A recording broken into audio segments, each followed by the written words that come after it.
Okay, what we're going to be doing today is kegging the Raspberry Rapture after I think it's 18 days.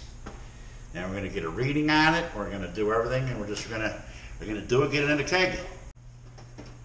All right, we're going to get our keg ready here. I like to get it all, get the sanitizer in there, let it sit, soak. So she's nice and sanitized. Come on. Get off there. And I use a funnel.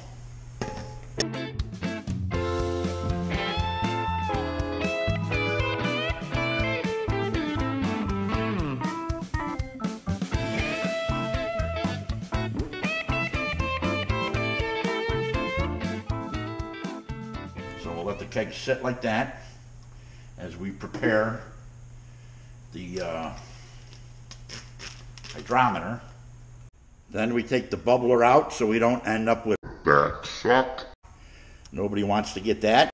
Then we sanitize our spray nozzle again. Get that out of the way. We're going to get our sample, see what this came in at. We got the bubbler out, and off we go to the sample.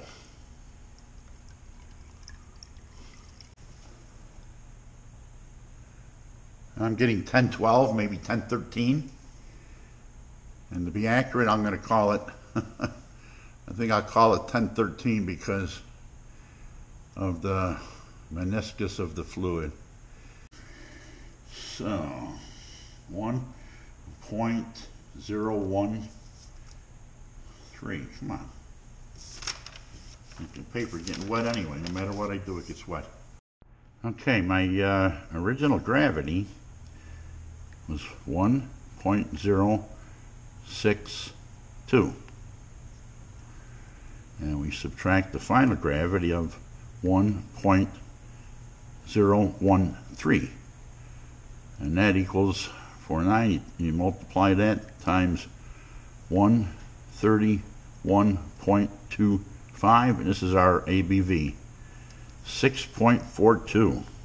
6.42.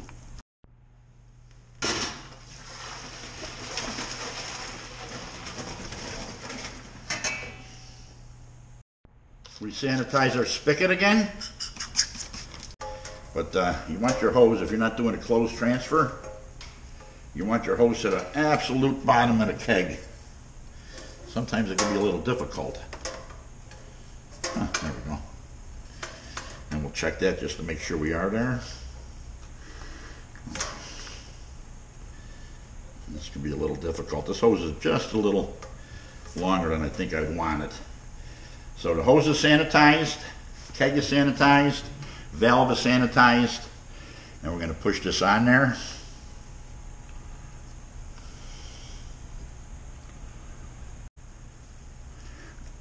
Just like that. You want to make sure it doesn't come off. And then we're going to use our flashlight here if it comes on, just to make sure we're at the bottom of the keg. Come on, flashlight. Yada yada yada. Yep, right to the absolute bottom. That's where we want to be. So what we're going to do is start filling. Make sure your bubbler's out again. Why wouldn't you? How you doing? And open the valve like this. That's pretty easy to figure out. Turn the valve, and off she goes. Raspberry Rapture to the keg. I'm going to pick up a little bit of yeast sediment, and that's no big deal. It's kind of to be expected.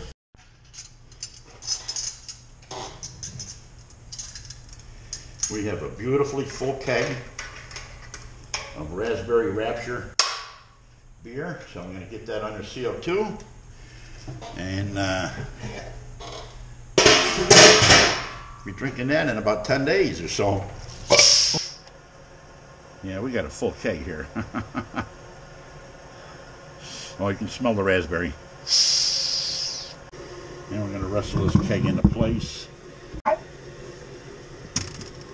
get in there. That's a heavy one. The top gauge here is what feeds the manifold. I got it set to 12 pounds of pressure, and we'll be carbonating the beer. Should be done in about a week. The lower gauge is the amount of pressure that's still in the tank, and I got quite a bit, about 800 pounds, so that's almost a full tank. So we'll be taste testing this shortly. Alright, we're going to get a shot at I just washed this glass out with salt, of the Raspberry Rapture being poured. I hope it's carbonated enough. Yeah, it don't look like it.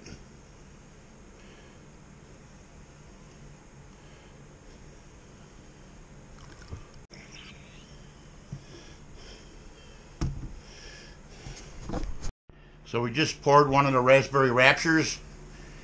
I swear I cleaned the glass, but it still shows dirty. I washed it out with salt. Not quite carbonated all the way, I don't think. I got like a one finger head, if that. Smells slightly raspberry creamy smell. Yeah, like a cream, like a creamsicle almost. Oh yeah, she's got that raspberry creamy smell. That's all I can say. Like like a vanilla creamy. No vanilla used in this. This was Citra hops and not Amarillo. Were they Amarillo? Oh, Citra hops were used, and Willamette were used. So let's get a taste test on this. I smell the raspberry, and I smell a creamy raspberry. I didn't use no fining agents in this either, so she's dirty and murky. I got a little lacing there. Like I say, I don't think she's fully carbed.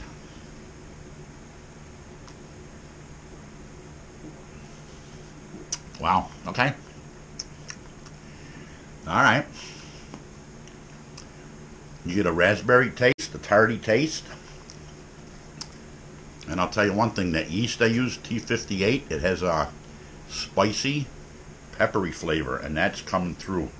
Almost like a rye. I did not use a rye in this, but it gives it a peppery, yeah, a spicy, peppery flavor. I think it even says that on the package. Boy, that does come through. Get another sample of this.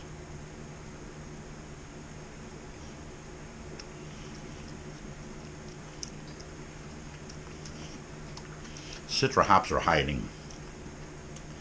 I think the Willamette are coming through at the end there.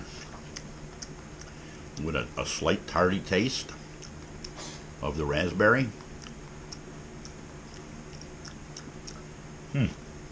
Interesting.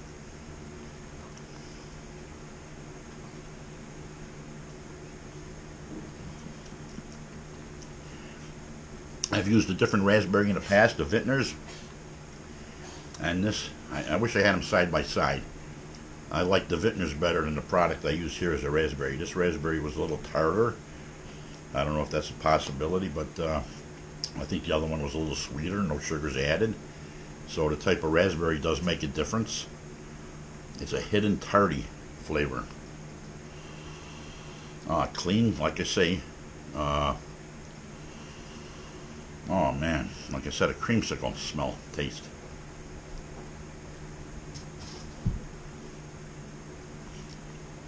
Not a bad beer. Not a bad beer at all.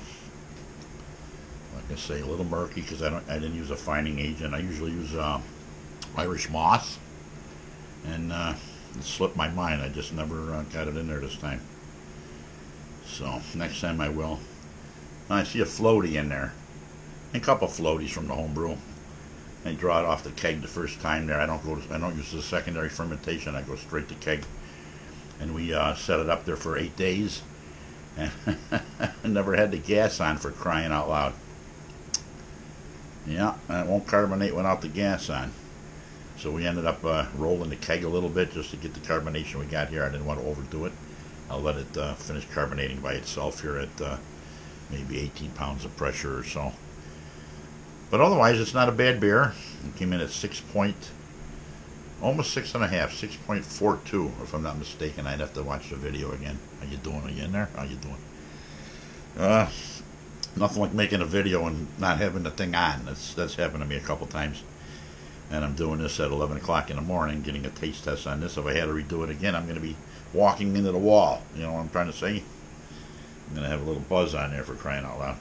So as she comes through brown, not as a raspberry color, but it comes through as a brown murky color. But damn good tasting.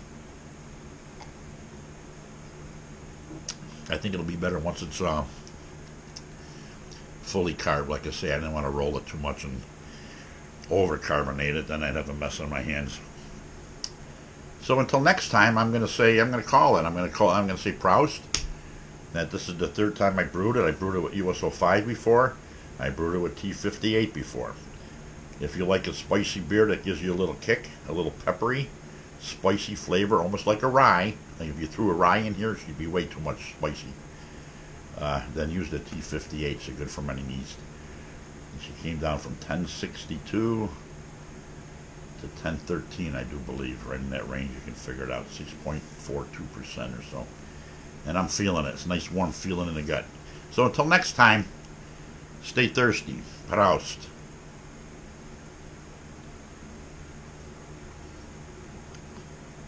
Oh, that's a good one.